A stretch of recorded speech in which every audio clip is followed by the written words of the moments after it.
Functionalists would say that deviance clarifies moral boundaries and affirms norms. It not only holds people accountable and sends a message to society that such behavior is not acceptable, but it also clarifies for all what it means to be a member of society. Deviance encourages social unity. It helps society to affirm its moral boundaries. It creates cohesiveness amongst the people that abide by the rules, and it helps to affirm right from wrong for all. And deviance helps by promoting social change. Not everyone agrees on what to do with people who don't follow the rules. When the sanctions are called into question, society rethinks the rules, and then social change occurs.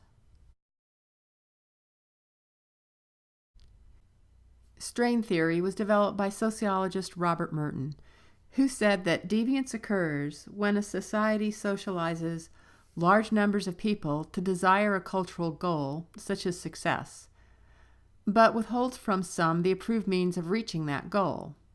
So one adaptation to this kind of strain is crime, and that's the choice of an innovative means, meaning one outside the approved systems, to attain the cultural goal. Most people will conform to the cultural goals, but if people do not have access to the acceptable means of obtaining these goals, then they'll utilize deviant pathways to try to achieve those goals. 4 non-conforming or deviant paths are innovation, ritualism, retreatism, and rebellion.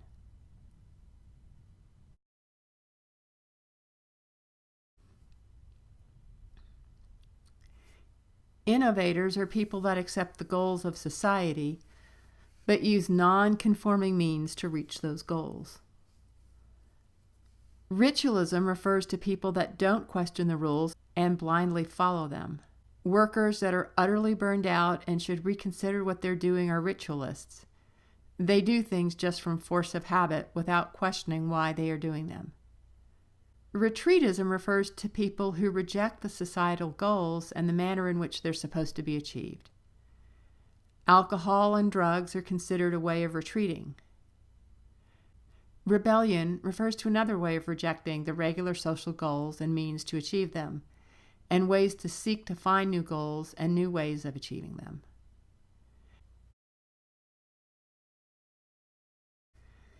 We generally think in terms of crime as street crime. White-collar crime actually costs the nation much more money than street crime, yet often white-collar crime goes unpunished. Due to the pressure to sell cars by the auto manufacturers, there have been many instances of faulty systems that went uncorrected because it would be too costly to fix the vehicle. Often death was the result of the car manufacturers not being proactive to fix design flaws. White-collar crime also cost the nation many millions, and sometimes in the billions, in the area of consumer fraud or unfair lending practices. Often the corporate chiefs never spend a single day in jail, even though they profited in stock options and bonuses during the years that the companies were defrauding the public.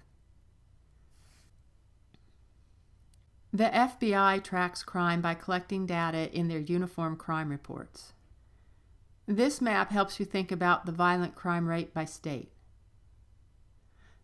Note that there are some strong regional trends, with the southern states generally being much more dangerous than the very northeastern tip of the nation.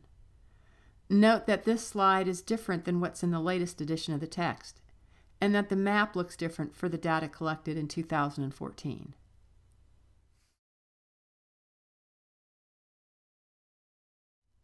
You can see the changes from 2014 to 2017. Note which states have changed. And that begs the question, what has occurred in those states to change the crime rates? Functionalists would look at women and the opportunities to engage in crime. As social roles change, so do social expectations. So note the large increase in crime in certain categories here. Why do you think there's a much lower increase in the arson rate than in the burglary and car theft rates? Note also that there's actually a decrease in fraud for women, when all other rates have gone up. On the other hand, these increases in rates could also reflect a difference in attitude about prosecution, and not just an increase in behaviors by women.